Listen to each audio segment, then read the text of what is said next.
German fighter aces laughed at the B-17's size and called it a flying coffin.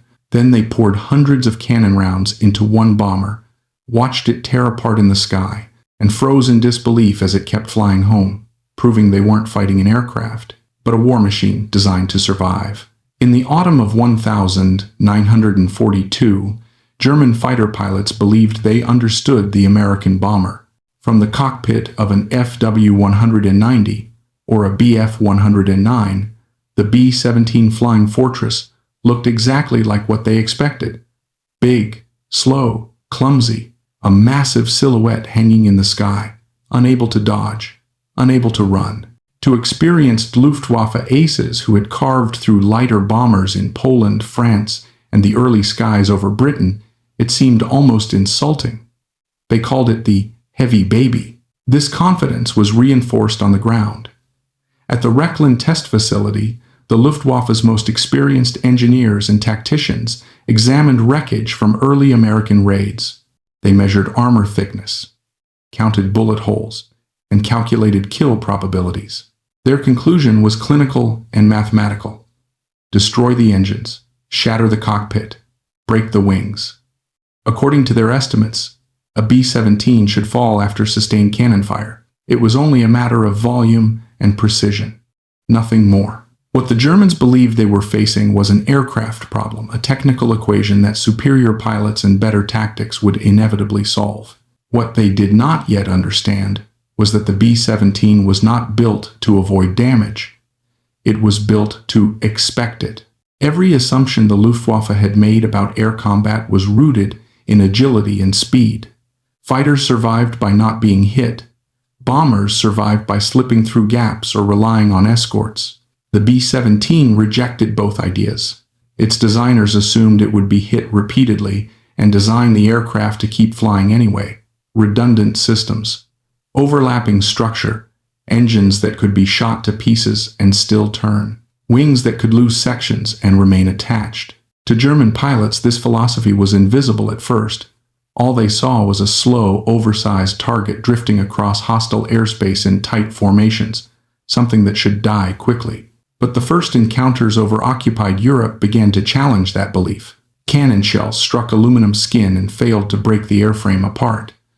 Engines burned, yet continued to run. Bombers limped away, trailing smoke, holes punched clean through their fuselages, only to reappear days later in new formations. Pilots began reporting kills that never materialized. Wrecks they swore they saw fall simply did not exist. Still, confidence held because confidence was doctrine. The Luftwaffe believed they were learning how to kill the B-17 faster. In reality, the B-17 was teaching them something far more dangerous, that they were fighting an enemy designed not to win cleanly, but to survive punishment long enough to come back again. And when something can absorb your best blows and return in greater numbers the next day, the battle is no longer tactical. It becomes something else entirely. The real test came when theory collided with reality. In August 1942, small formations of B-17 seconds began flying daylight missions over occupied Europe. These were not massive armadas yet, but cautious probes meant to test defenses, crews, and doctrine. To the Luftwaffe, they looked like opportunities. Veteran pilots scrambled with confidence, expecting quick victories against what appeared to be slow, predictable bombers.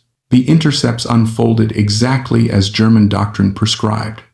Fighters climbed above the formations, rolled into steep dives, and fired concentrated bursts of 20mm cannon fire at engines and cockpits. From the attacker's perspective, the results looked devastating. Metal tore away. Fuel streamed into the air. Bombers slipped out of formation trailing smoke. Pilots radioed confident kill claims. By every rule of air combat they knew, these aircraft should have been finished. But then something disturbing happened. The bombers did not fall. Damaged B-17 seconds stabilized, rejoined formation, and continued toward their targets. Engines that should have seized kept turning. Control surfaces that appeared shredded still responded. The formations did not scatter or break. They held steady, their gunners pouring out disciplined, overlapping fire that forced German pilots to break away sooner than planned. Instead of collapsing, the bomber streams pushed on, dropped their bombs, and turned for home. When the missions ended, intelligence officers reviewed the results and uncovered an uncomfortable truth. Aircraft reported destroyed had landed safely in England. Crews walked away from bombers riddled with holes large enough to crawl through. Ground crews photographed fortresses with sections missing, patched just enough to fly again. What looked like destruction from a fighter cockpit was often only damage. This was deeply unsettling. The Luftwaffe relied on visual confirmation and experience. Pilots trusted what they saw. Now, their eyes were lying to them. Each interception demanded more ammunition, closer passes, and greater exposure to defensive fire, yet certainty of results vanished. German pilots began to realize that the B-17 did not behave like any bomber they had faced before. It did not evade. It did not panic. It absorbed punishment and kept moving forward as if damage were an expected cost rather than a fatal mistake. Still, confidence did not collapse. The conclusion drawn was not that the flying fortress was unstoppable, but that it required refinement in tactics, heavier weapons, more aggressive angles, better coordination. The problem, they believed, could still be solved with experience and innovation. What they did not yet see was the imbalance forming beneath the surface. Every interception cost Germany skilled pilots and aircraft that could not be easily replaced. Every damaged B-17 that returned preserved its crew, its experience, and its place in the next mission. The exchange rate was quietly turning against them. The Luftwaffe thought it was learning how to kill the fortress. In reality, it was learning how expensive killing it truly was. As the missions multiplied, the air war began to produce events that no amount of training or experience could easily explain. German pilots were no longer just encountering bombers that survived heavy damage, they were witnessing outcomes that seemed to defy physics itself. Aircraft broke apart in midair, crews were thrown clear, and yet men who should have died instantly were later reported alive.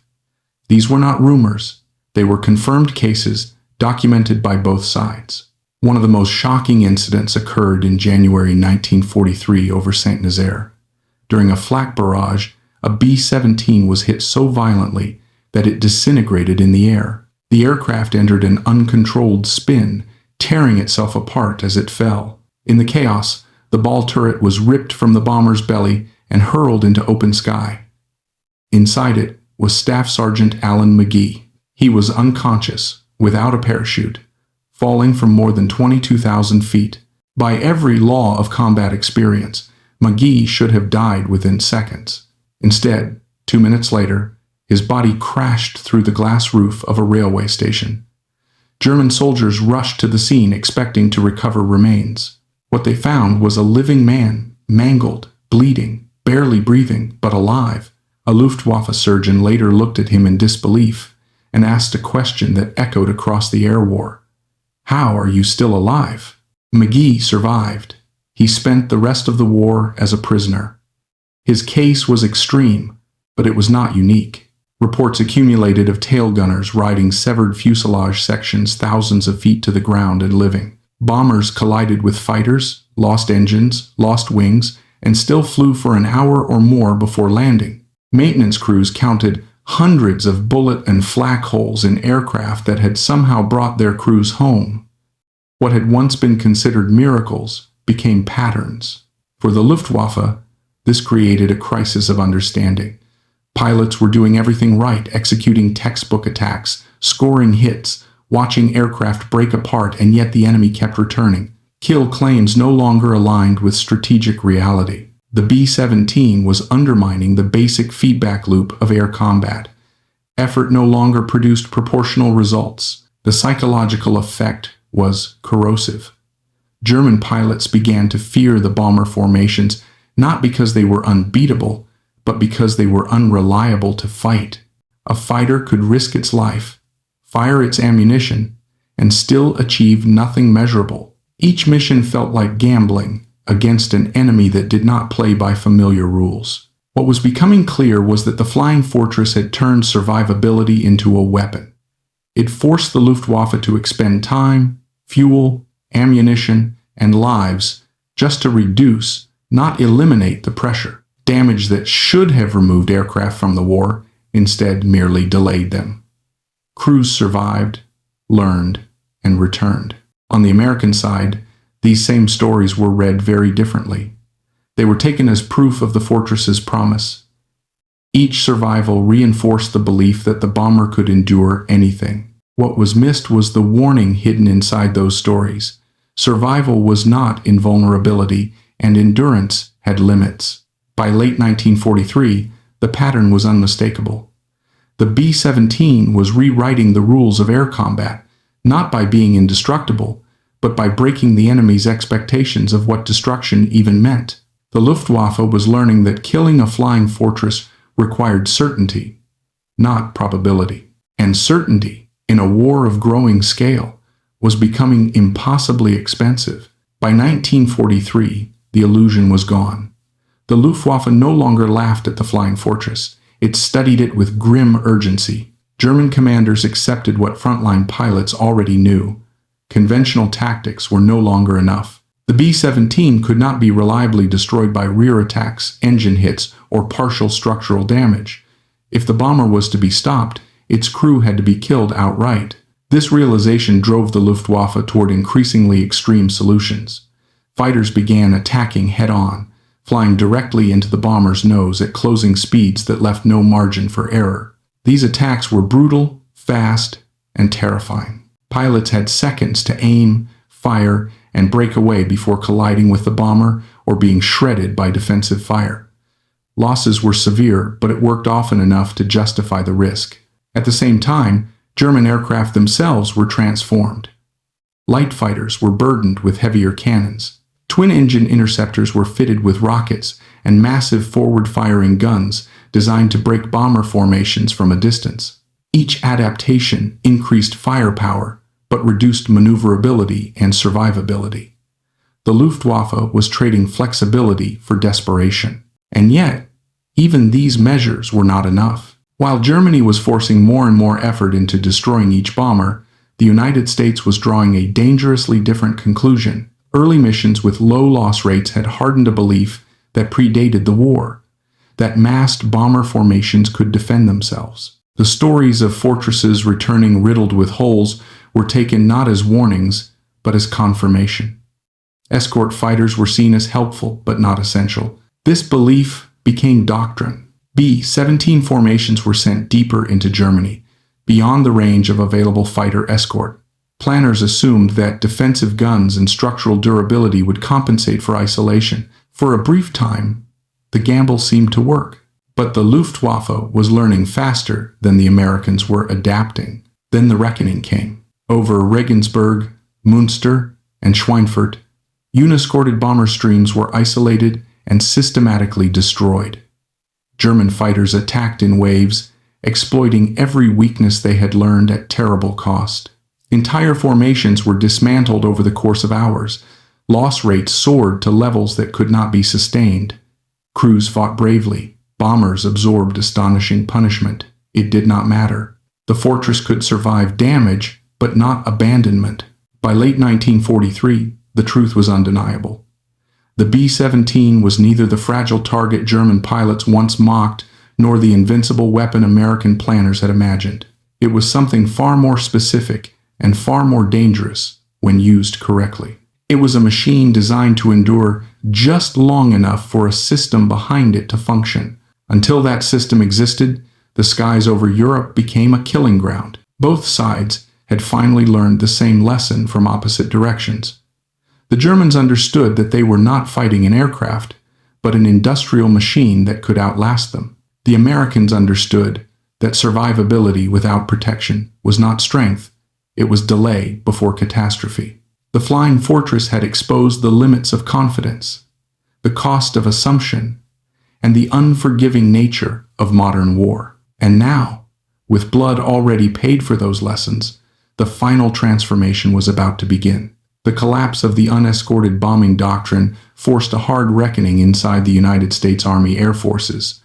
What had failed in 1943 was not courage nor engineering, but understanding. The Flying Fortress had done exactly what it was designed to do, absorb damage and keep its crew alive, but it had been asked to fight alone in a war that no single weapon could win by itself. The solution was not to make the B-17 tougher. It was to complete the system it was always meant to be part of. The first correction came in steel and machinery. The B-17G, the definitive version of the aircraft, closed the most lethal vulnerability the Luftwaffe had exploited. A powered chin turret with twin 50 caliber machine guns was installed beneath the nose, eliminating the blind spot that made head-on attacks so effective. German pilots, who had once relied on frontal passes, now flew directly into concentrated fire. Loss rates during these attacks rose sharply, and a tactic born of desperation became prohibitively costly. Electronic warfare followed. Chaff, known as window, was released in massive quantities, blinding German radar and fracturing interception coordination. Jamming disrupted communications between fighters and ground control. Carefully timed defenses dissolved into confusion. German fighters were still dangerous, but they were increasingly blind, late, and uncoordinated. Yet the decisive change did not come from bombers at all. It came from escort fighters that could finally stay. The arrival of the P-51 Mustang transformed the air war completely. With its long range, high performance, and reliability, the Mustang could escort B-17 formations from England to Germany and back again. The Flying Fortress was no longer a lone porcupine bristling in self-defense. It became the armored core of a moving death system, bombers drawing the enemy upward, fighters destroying them in sustained combat. The effect on the Luftwaffe was catastrophic. Interceptors were engaged before they reached the bombers. Fighters returning to refuel were attacked on the ground. Pilot losses mounted faster than replacements could be trained. Experience vanished. Morale collapsed.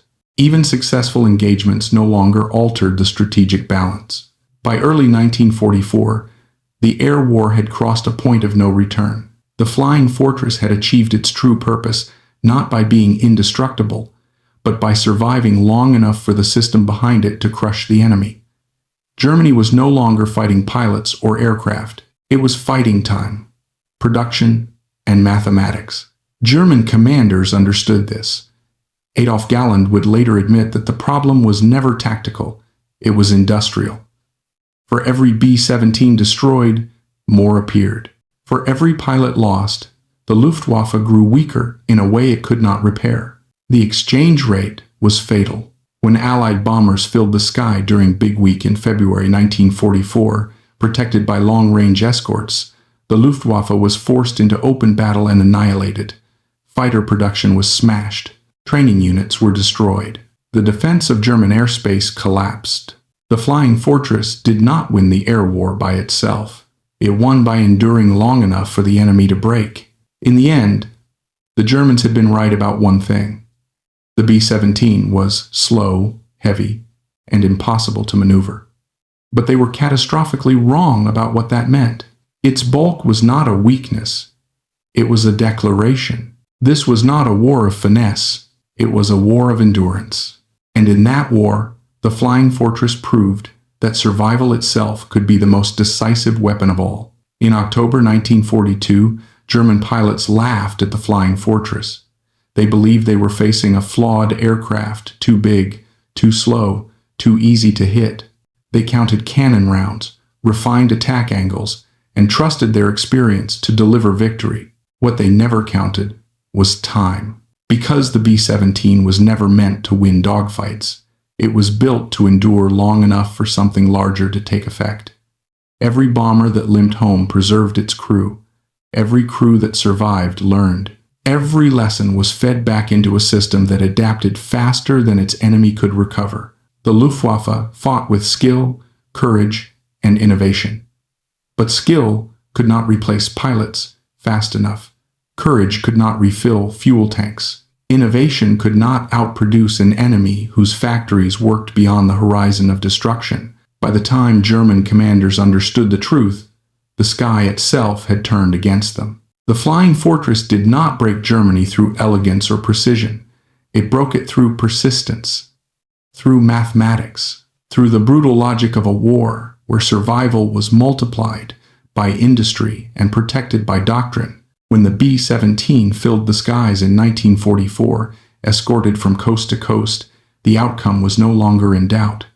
The war had moved beyond tactics and entered the realm of inevitability. Germany was no longer fighting aircraft or pilots. It was fighting a system that could absorb its best blows and return the next day in greater numbers. That is the final lesson of the Flying Fortress.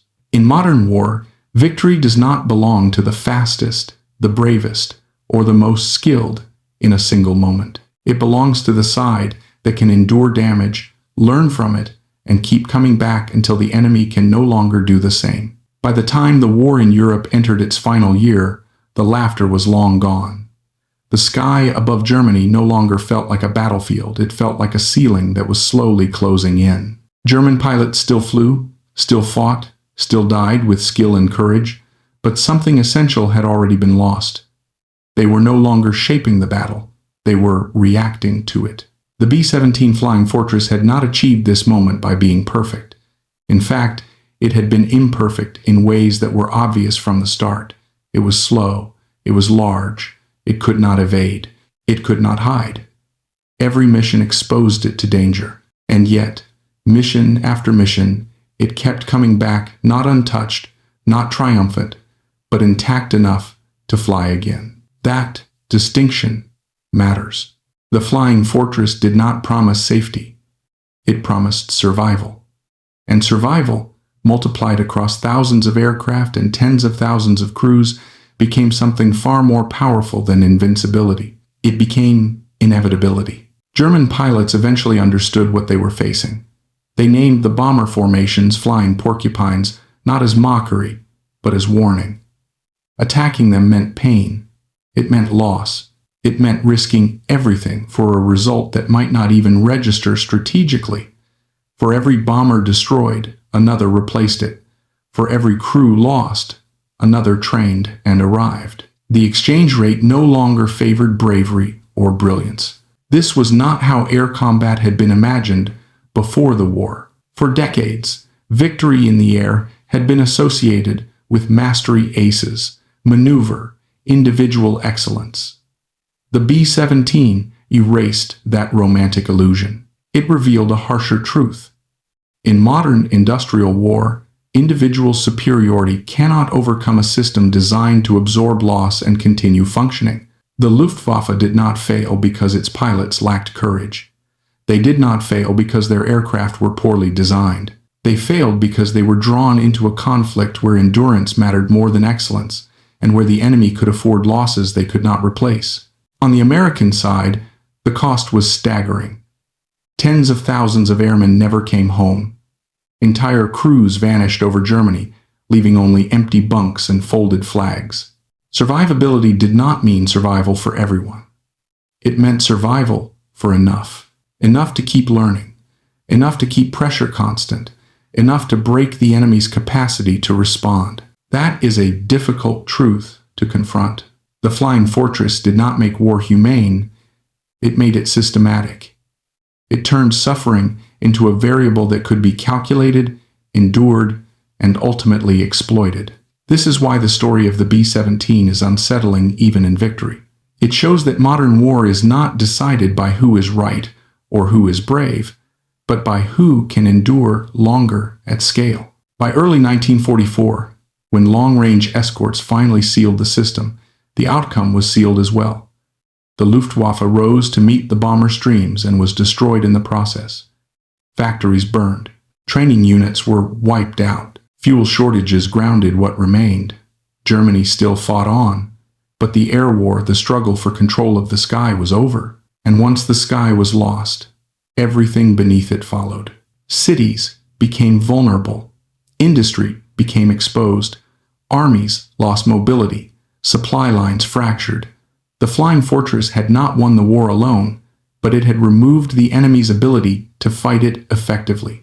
That was its true strategic achievement. After the war, German commanders were brutally honest. Adolf Galland, who had once analyzed the B-17 as a technical challenge, admitted the truth.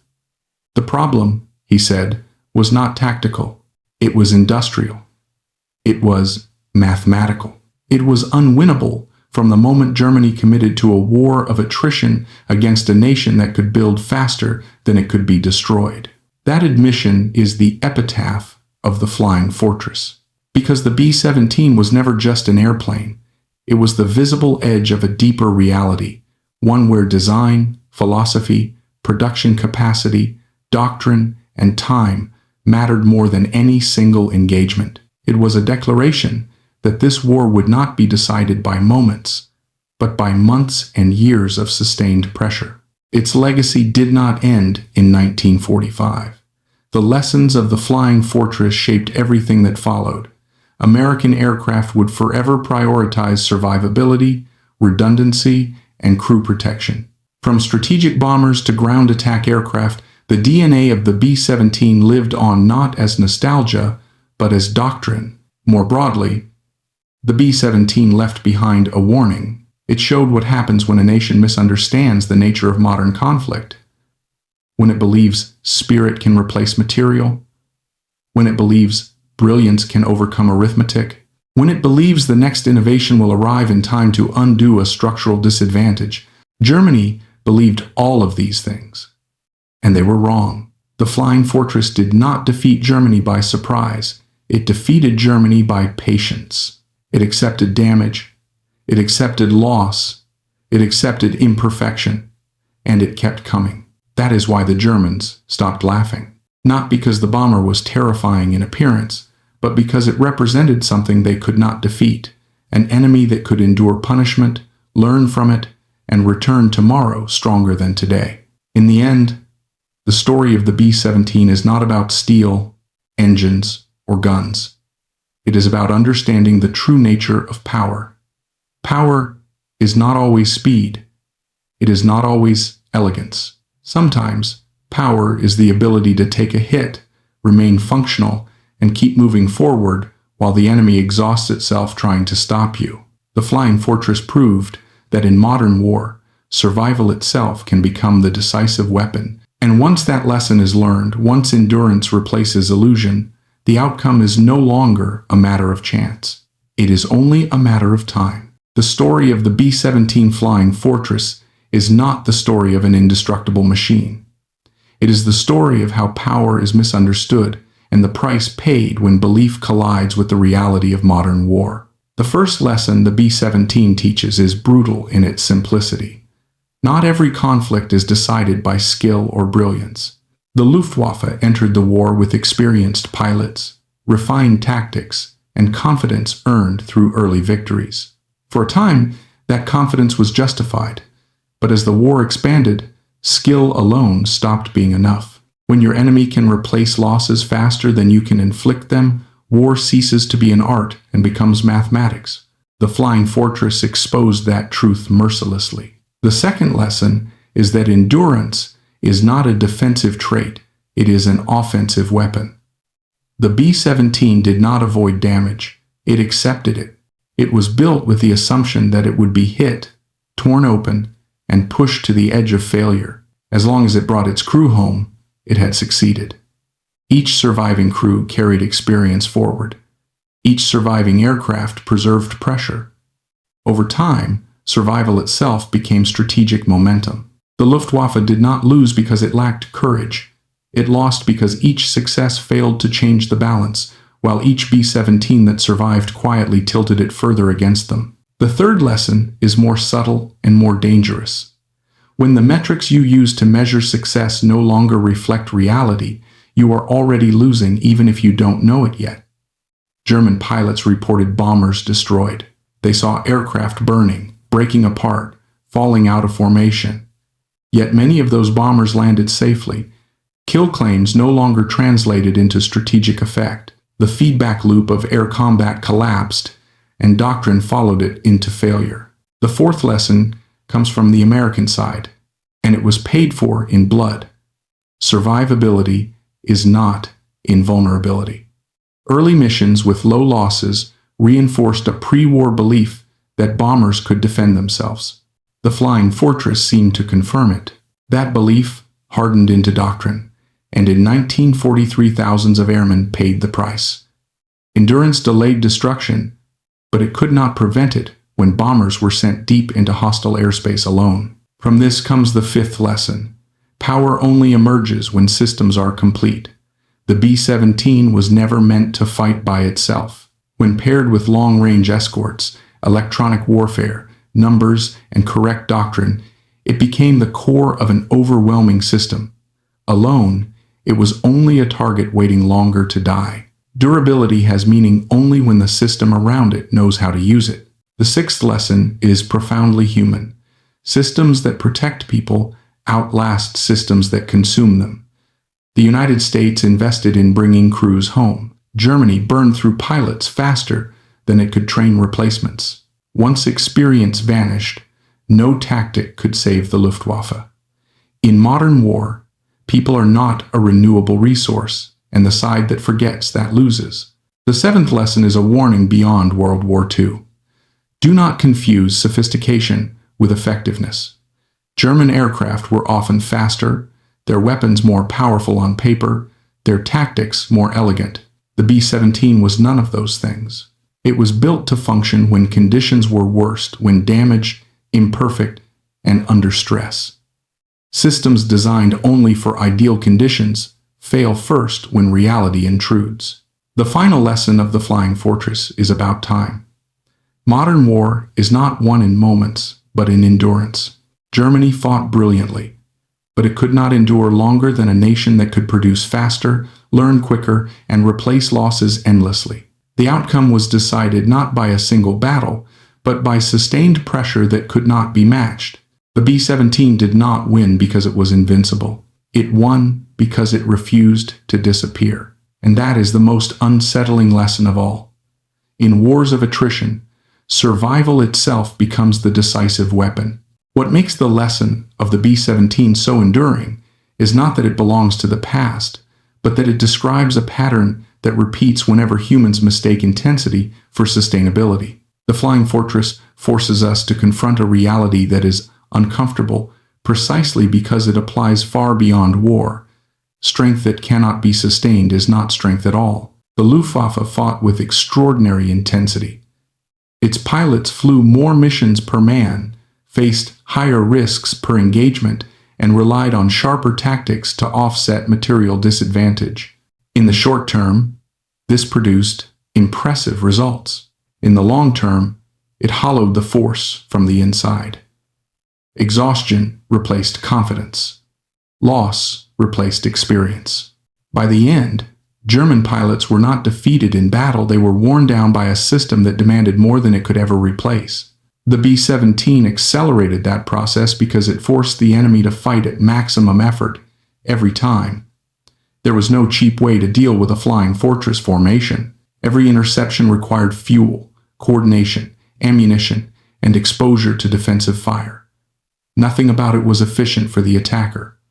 Over time, inefficiency became fatal. This reveals another lesson. Forcing your enemy into inefficient responses is often more powerful than destroying them outright. The B-17 did not need to win every encounter. It needed to force Germany to respond expensively, repeatedly, and everywhere. Every fighter scrambled to intercept bombers was a fighter, not training, not resting, not conserved. Every pilot lost in an attack that worked still weakened a system that had no depth. Pressure, applied consistently, reshaped the entire German war economy. This pressure also distorted German decision-making. As bomber raids intensified, resources were diverted away from offensive capability and toward defense. Fighters were pulled back from the Eastern Front. Anti-aircraft guns multiplied around cities and factories. Production facilities were dispersed, reducing efficiency. Each decision made sense in isolation. Together, they strangled Germany's ability to fight a coherent war. Here lies another critical lesson.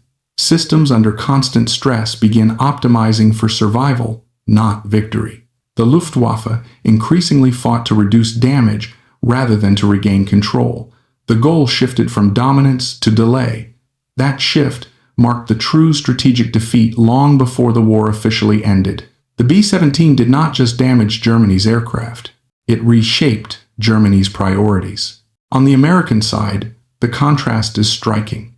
The USAAF also suffered grievously, especially in 1943. Crews were lost at rates that shook morale. Missions felt suicidal. Yet the system absorbed those losses and adjusted. Doctrine changed. Escort fighters were accelerated. Electronic warfare was expanded. Training was refined. The pain was real, but it produced adaptation instead of paralysis. This leads to a deeper insight. Suffering only becomes meaningful when it changes behavior. The early losses of the bomber force were not noble sacrifices in themselves. They mattered only because the system learned from them. When institutions refuse to learn, loss becomes waste. When they adapt, loss becomes momentum. The Flying Fortress was effective not because it prevented suffering, but because it existed inside a structure capable of learning faster than the enemy. The B-17 also challenges a common misconception about technology, that superior machines alone determine outcomes. In truth, technology only amplifies the values of the system using it. The Fortress amplified American industrial depth, American doctrine, and American willingness to redesign strategy under pressure. In a different system, it might have failed catastrophically. This is why copying hardware rarely produces equivalent power. Germany could see the B-17. It could measure its armor. It could count its guns. What it could not replicate was the environment that made the aircraft decisive. The Flying Fortress was not dangerous in isolation. It was dangerous because it was replaceable. That single fact turned every engagement into a losing proposition for the Luftwaffe. Replaceability is rarely glamorous, but it is decisive. This principle appears again and again in history. Armies that rely on elite units struggle once those units are gone. Economies that rely on rare expertise collapse under attrition. Organizations that depend on irreplaceable individuals become brittle. The B-17 reminds us that systems built around replaceable components endure longer than systems built around perfection. Another lesson emerges when we look at the human experience inside the aircraft. B-17 crews did not feel invincible. They felt exposed, cold, terrified, and painfully aware of statistics that predicted death. Survivability was a design feature, not a guarantee. Yet the aircraft gave them something invaluable. A chance to survive damage, a chance to limp home, a chance to learn and fly again. That chance mattered. It preserved morale just enough to sustain the campaign. Total hopelessness collapses forces faster than losses alone. The Flying Fortress never promised safety, but it preserved belief that survival was possible, that returning was not a miracle, but an outcome the aircraft was designed to make more likely. From this comes a profoundly human lesson. Hope, when grounded in reality, is a strategic asset. The B-17 did not rely on false optimism. It relied on engineering that acknowledged danger honestly. That honesty, accepting that crews would be hit, allowed designers to build something that worked in real conditions, not imagined ones. In contrast, doctrines that denied vulnerability collapsed the moment reality intruded. As the war ended, the final verdict became unavoidable. Germany had fought bravely and brilliantly, but it had fought the wrong kind of war against the wrong kind of opponent. The Flying Fortress symbolized that mismatch. It was not designed to outfly the Luftwaffe. It was designed to outlast it. That distinction is everything. The legacy of the B-17 endures because it captures a universal truth. In prolonged struggles, victory belongs to the side that plans for damage, not the side that assumes perfection. Whether in war, politics, business, or human life, systems that survive shock outperform systems that depend on ideal conditions. The Germans asked how many cannon rounds it took to destroy a B-17. They never asked how many mistakes their own system could survive. The answer, revealed slowly and mercilessly in the skies over Europe, was not enough. And that is the final, uncomfortable lesson the Flying Fortress leaves behind. In contests of endurance, the most dangerous enemy is not the one who strikes hardest, but the one who can absorb your best blows, adapt, and return again tomorrow. What the Flying Fortress ultimately revealed was not simply how wars are won, but how power behaves once conflict becomes systemic rather than episodic. Early in the war, both sides still believed in decisive moments, breakthrough raids, perfect tactics, sudden reversals. By the end, those ideas had dissolved. The air war became something colder, slower, and far less dramatic, a contest over who could remain functional the longest under continuous strain. The B-17 thrived in that environment because it was never designed for moments, it was designed for repetition. Every aspect of the fortress reflected this logic. Crews trained not for single missions, but for tours measured in dozens of sorties. Aircraft were maintained with the expectation of damage, not preservation. Factories were organized around flow, not craftsmanship. Nothing was sacred except continuity. As long as bombers could take off tomorrow, the system was alive. This leads to another crucial lesson. Systems that prioritize continuity outperform systems that prioritize peak performance. German aircraft were often masterpieces of engineering, optimized for speed, climb rate, or firepower. But optimization creates fragility. When conditions shift, fuel shortages, pilot losses, manufacturing disruption, optimized systems degrade rapidly. The B-17 was never optimized. It was overbuilt, redundant, and inefficient by design. Those inefficiencies became strengths once the war entered its grinding phase. The fortress also exposed the limits of adaptation when resources are finite. The Luftwaffe adapted constantly. New tactics, new weapons, new formations. But adaptation without depth becomes self-destructive. Each change consumed pilots, time, and material faster than replacements could arrive. Adaptation turned inward, cannibalizing the force it was meant to save. From this emerges a hard truth. Adaptation is only effective when the system can sustain its cost. The United States could afford to adapt repeatedly because it possessed slack, industrial slack, manpower slack, training capacity. Germany could not. Every change narrowed its future options. When the system finally failed, it failed everywhere at once. The B-17 also forces us to reconsider how fear functions in war. German pilots did not fear the fortress because it was unbeatable in combat. They feared it because it represented a future they could not escape. No matter how many bombers were destroyed today, more would come tomorrow.